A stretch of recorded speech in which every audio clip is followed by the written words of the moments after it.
Hello my lovelies, Rob here, back out in the garage, the kickback garage, and today I want to modify an inline wheel holder and do something else. It might be interesting, a bit more doing than talking. Go grab that coffee, I've got mine here, and see you after the intro.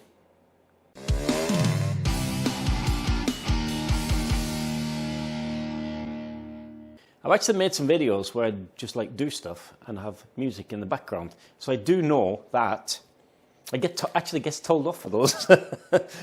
They're not jabbering ones. So this is going to be some talking, obviously. Thing is, on the last video, if you didn't see that, go and have a look at it. On the last video, I fit the special toolbox door with the hook. And I almost couldn't fit the new wheel in between the leg shield and toolbox. The thing is, I think there's some differences out there when it comes to wheel sizes, circumference and stuff. Even though these are the same wheel and the same tyre, this new one is a lot bigger than the one.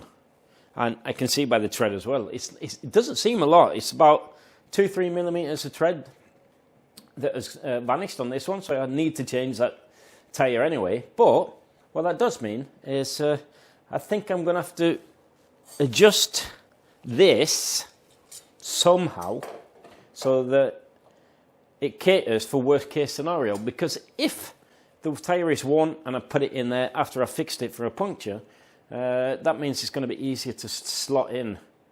And if I make it so that it just fits this one, then there's no chance I can take a new one with me. Do you get what I mean? Something like that. Another thing I want to do is I bought one of these retro oil can, which is nice.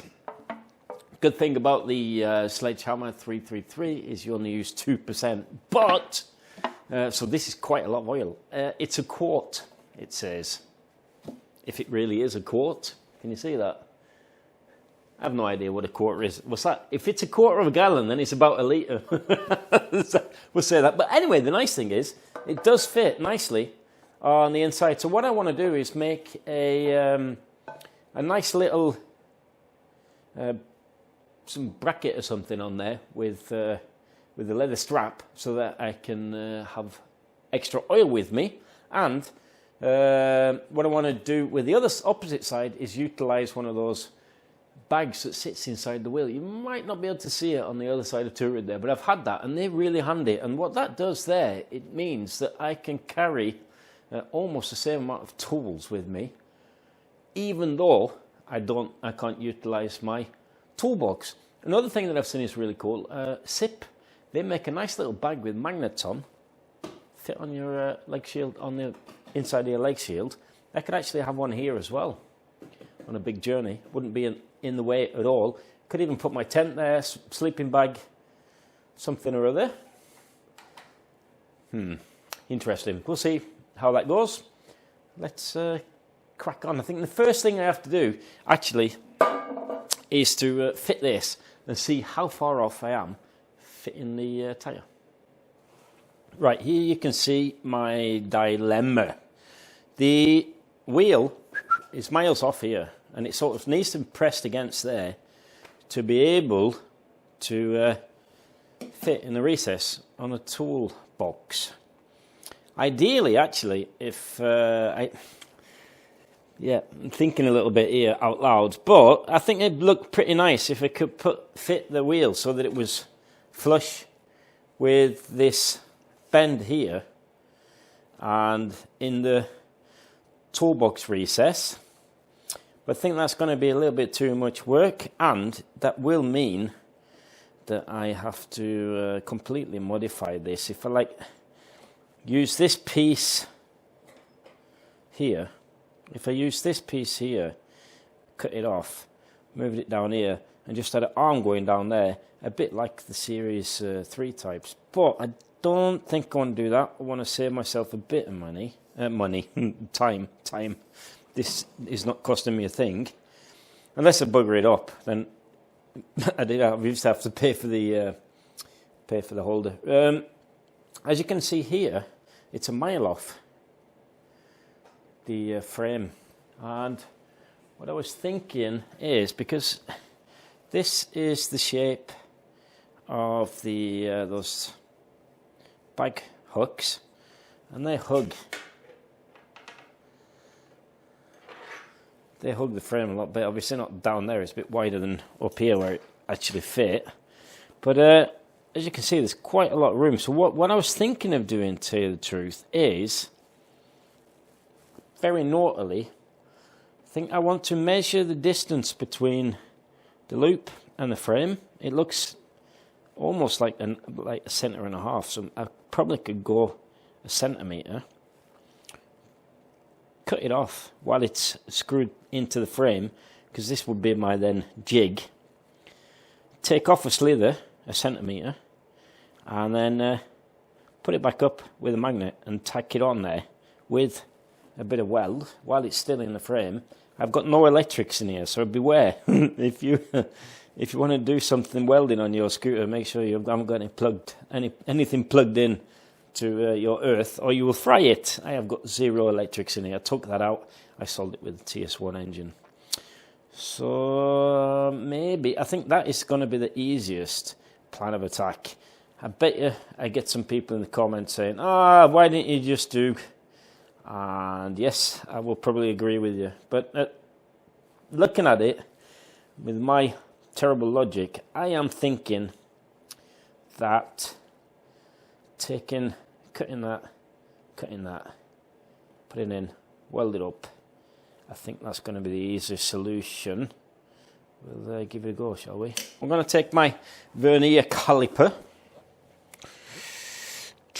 zero that out, and see how far I have got from this edge. And obviously I need to measure it from the inside edge, Rob, or I'm going to have to be adding material to it, and that's going to be harder. So at the absolute extremity, I have got 21 mil. So I think, to be safe, I can cut off, should I give it a 1.5 centimeters maybe? How far will that be? 1.7, 1.6, 1.5.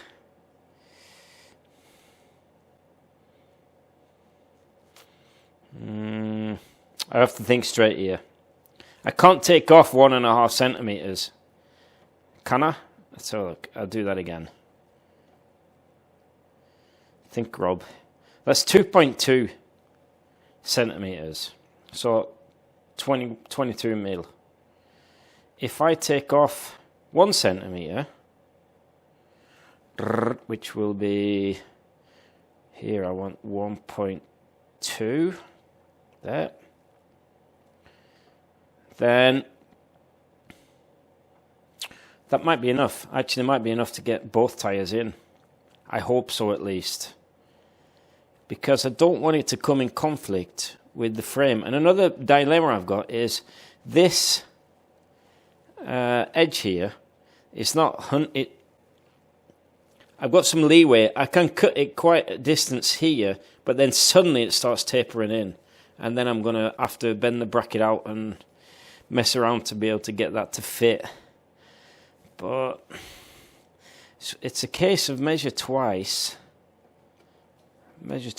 cut once, and it's a lot closer. That was lucky. It's a lot closer to the bottom edge. So that is really where I want to measure my worst case scenario. That is 1.5 centimeters. So I don't think I can take off more than a centimeter. I think 1.1. I can try that, 1.1 centimeter. And what I was thinking is marking off a line with a straight edge, 1.1 centimeters, marking off a straight line, do the same on both sides, cut it, and weld it back on again. I'm trying to think, it does mean that maybe I need to, and that's what I had to do anyway to fit it, maybe I have to bend this slightly over because the angles will be a little bit different, obviously, when it's shorter. But I think that is my best bet. And here, let's have a look. I think the closest edge is here. That's miles off. I've got lots to go there. That's a whole 2 centimeters there. And 2.2 there. So that's also pretty doable. I think, actually, to tell you the truth, with the fact that I'm taking, but it's the worst here. If I do a centimetre, then I think it's going to be enough, because obviously a centimetre up, centimetre down, move it all in. I could get the wheel onto the outer edge of this. A centimetre is quite a lot, actually. And I don't want it being loose either. I think a centimetre, we'll start with that. Better to measure twice, cut once, weld once, instead of measuring twice, cutting twice, welding twice. Yeah, a centimetre, we'll stick with that.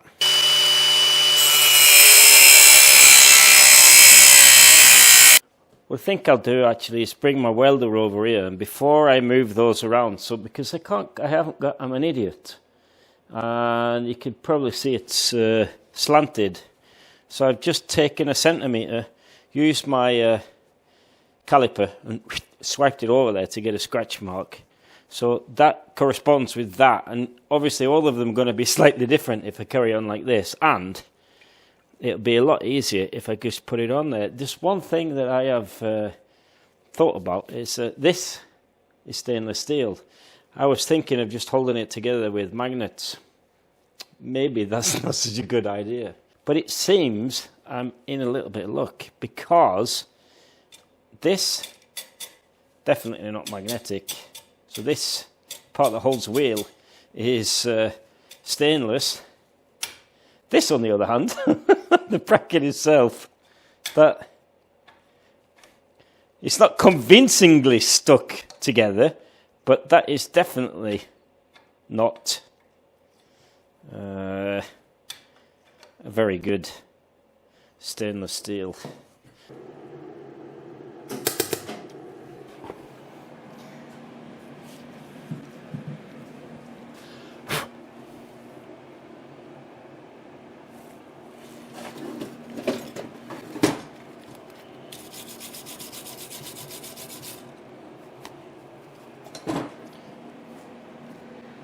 It's nothing, it's a good job there's such thing as angle grinders. Before I grind these off, I thought I'd just show you what they look like. They are not pretty. I could definitely do with like a weekend course at Lloyd Watts' place. But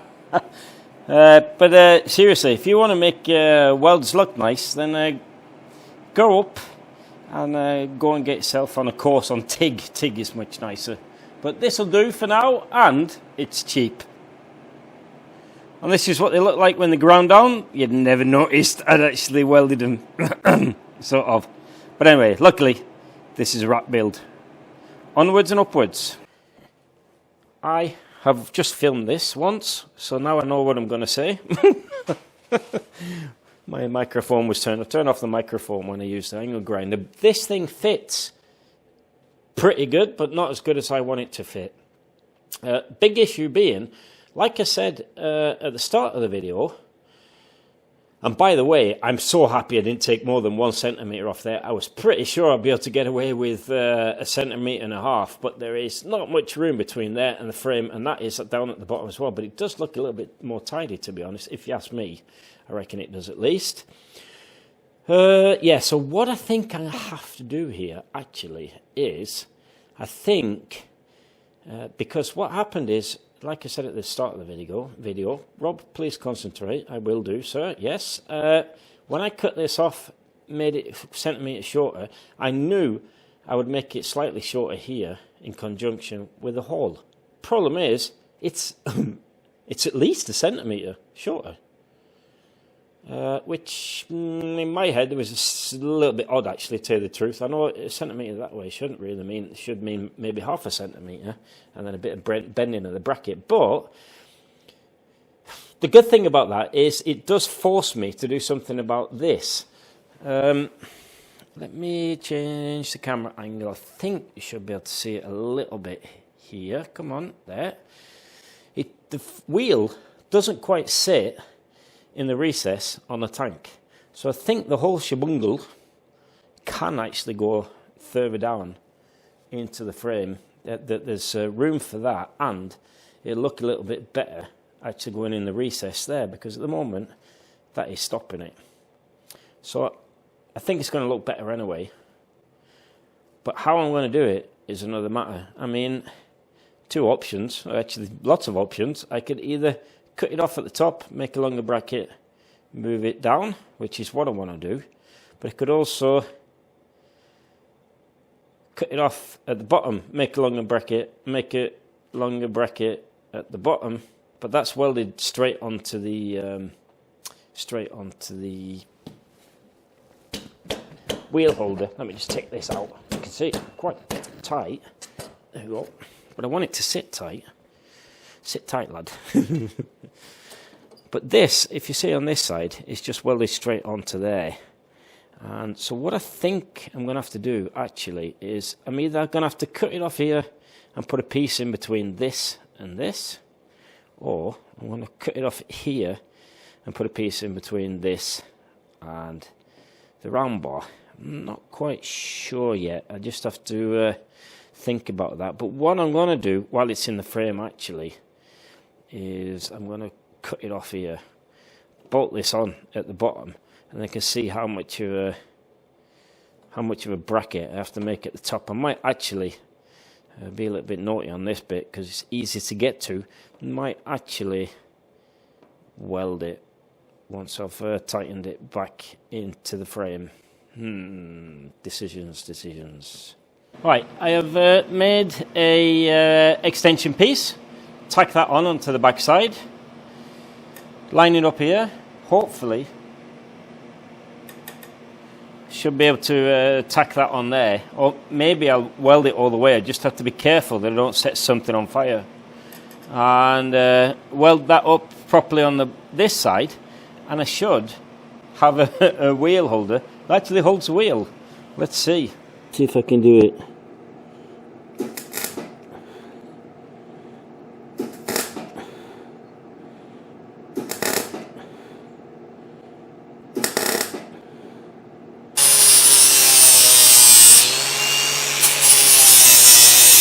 What I think it is, I think probably there might be some impurities or something on that bracket there. I did cleverly, so it's probably what it was, because I did actually clean the area on where I was going to fit this bit before I cut it off, but I didn't do it on that side. Where's my brush? I'm going to just use the angle grinder to get rid of that weld that didn't stick, and I think it's chrome or something on it. It's definitely not stainless.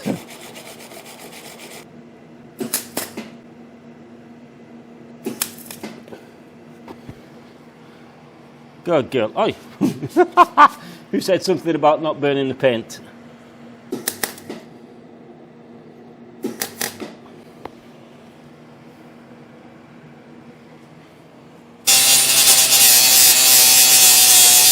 I'm not a religious man, but hallelujah. It is now in the frame, which is good. I had a problem with the weld there. I had to build up a bead on the top bit because it's two different types of metal, you see. And luckily, that's not holding anything, to be honest. It's just stabilizing the wheel a little bit.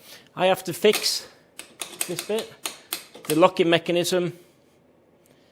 Gonna have to bend it, do something or other, because it doesn't quite fit the tubeless wheel and rim, that is. And I think that'll look pretty cool in there. Gonna make some kind of a bracket there in the next video, on the next Lambretta video. So what I'll do now is knock it on the head. It's been I've used quite a few hours on that actually, which is a pain. Why'd I have to do that? Luckily, it isn't, and it isn't up to show standard, that's for sure. Luckily, it's not a show scooter, it's a riding scooter.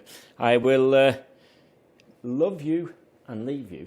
So don't forget, if you like this kind of stuff, give me the old thumbs up, really does help the channel. Do press the old subscribe, press the button, the bell, and if you want to support the channel, why not become a channel member? Anyway, I'll see you all in the next one. Ta-ra!